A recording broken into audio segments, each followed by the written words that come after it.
Hey guys, welcome back to Season 4, Episode 3, Part 2 of the RTD, where we talk about the things that differentiate different tabletop war games. And we're continuing with question number 4. Question number 4, what are those key elements that differentiate and create a market for a tabletop game like Infinity? And for this, we are going to start with John from Wargame Painting. Really, I think it boils down to price and boredom. I think that they have a good product. I mean, after putting together a couple of their models, I've sworn off the game. I'm not going to get into it. I can't do it. I can't make myself put those pieces together. But I think that the game is really well done. I read the rule book, and I think the game is really well done.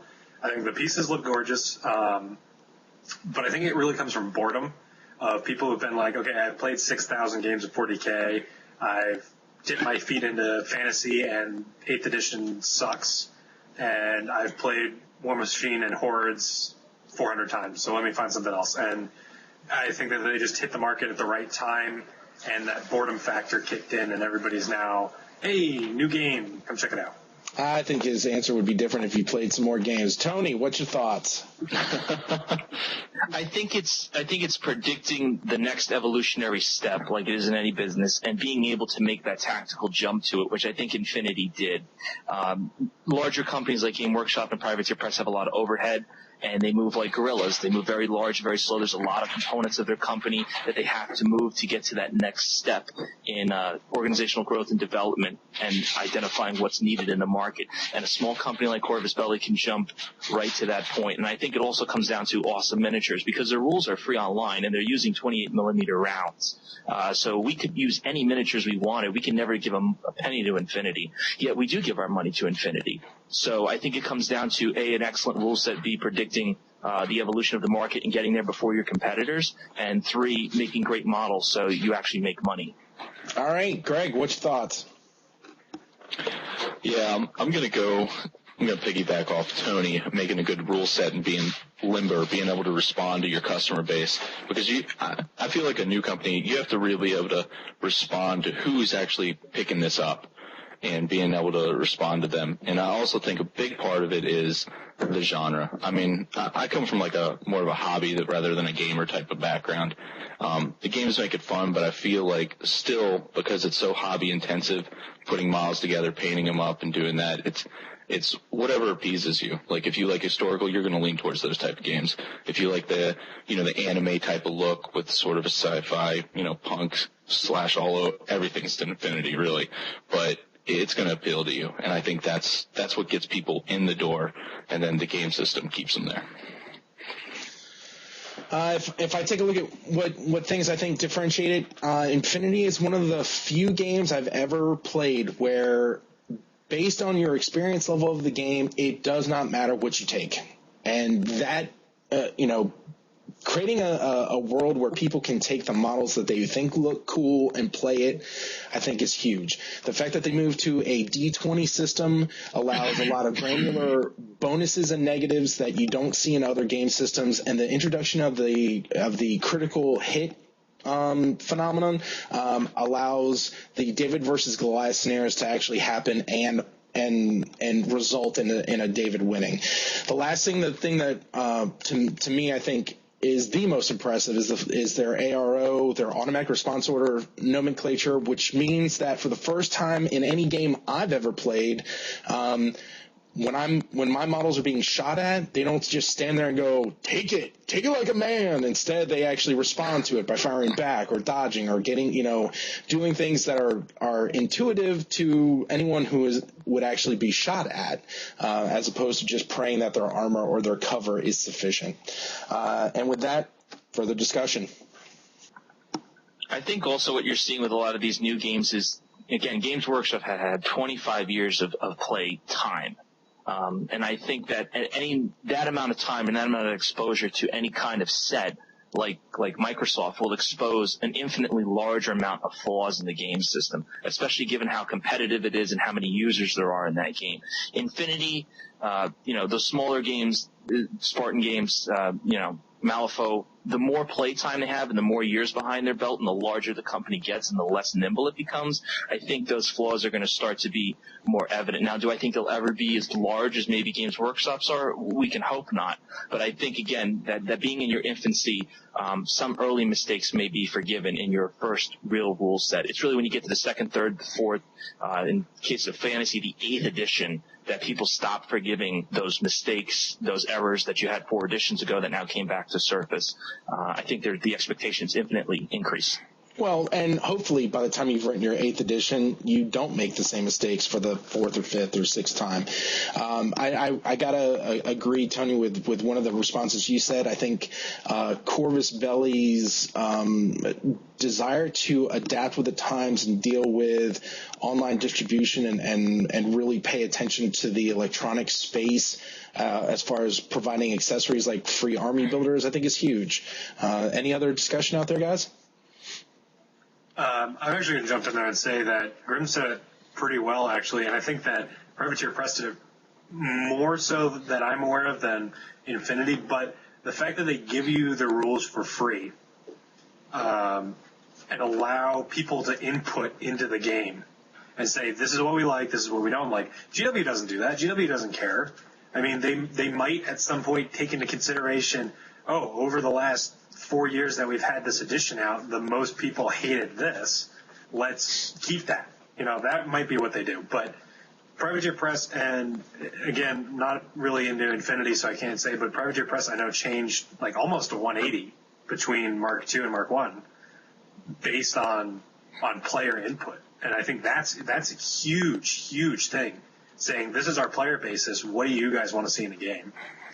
And I think that the biggest evidence, it's the difference between talking to a vendor when you're going to see a movie and talking to a brick wall. I mean, it's like, Greg, you look like you're about to say something. Yeah, well, I mean, with all these skirmish games, the same question always pops in my head. What happens when you've picked up, a good amount of models and then they're done? I always feel like every single game is going to progress the natural way. For the company to still make money, they have to introduce new armies or they have to escalate on how many models you put on the table, like GW's done over the years. And I just don't know how, you pick up these games and I feel like a lot of them just, everybody picks them up, they get the models, and then they sort of just die out. And over my gaming experience years, it's happened a lot. For games that I really liked. And I always wonder how these companies are gonna respond. It totally off topic, I'm sorry. But no. I don't think that's off topic at all. Always runs in my mind when I think about squad based games that are smaller skirmish type things. And I think to some degree the thing that helps is and you see this in Infinity's case, not quite as much in the Privateer Press space, but with Privateer Press you have, maybe 20 or 30 models per army that are available for you to purchase. Since everything is an individual model in Infinity, you end up, at least, even though they don't have the models out for them just yet, there's a ton. I mean, there is a ton of model count per army. Plus, you then differentiate with sectorial armies and the like. I'm hoping that the same thing that you've brought up doesn't happen with them. But I'm hoping that what they're doing is sufficient. When I first started playing 40K, it really wasn't much more than. It wouldn't be necessarily a squad-based game, but it was a 3-squad-based game. And it's only been in once you get to later editions that the notion of it being, 100 models on the table started becoming a reality. Fingers crossed. I think for a young company like that, there's 2 opportunities. There's I max out my army and I have people go invest in other armies because the difference between Nomads and Pano is so different in the way they play that I need to go play multiple armies, where in 40K, for instance, it's Power Armor or Xenos. And there's one way you build your army. You mech it to death, and you take the smallest units possible, and you multiply them. So it's really, in my opinion, the same kind of game I'm playing, just with slightly different figures with slightly different rules, where what I've seen in Infinity is the way one faction plays compared to the other is so vastly different that it makes you want to go play the other faction and get an alternate play experience, where in 40K, I changed the miniatures, but the play experience remains relatively the same. The strategy remains relatively the same. So I think it's a model that can work, but again, for how long? It hasn't been around for 25 years. So time is the best measure of success. So GW is still proving its success every year. All right. Any other further discussion before we jump into the lightning round? Guess not. All right, here we go. Okay, for question number 5, we're actually going to do a lightning round where people aren't going to have the same amount of time to respond per game. And we're only going to be releasing the information based on if the person has played the game, because quite honestly, it's unrealistic to expect that everyone's played everything. So with this in mind, let's go ahead and start with question 5A, Dystopian Wars. We're going to start with someone I know who's played the game. Let's talk with Tony. I don't know. Only naval game out there for miniatures. Excellent. I, too, have played Dystopian Wars, and I have to agree that it's just the simplified rules set and the fantastic bundles that make it crazy affordable. Part B, HeroClix with John.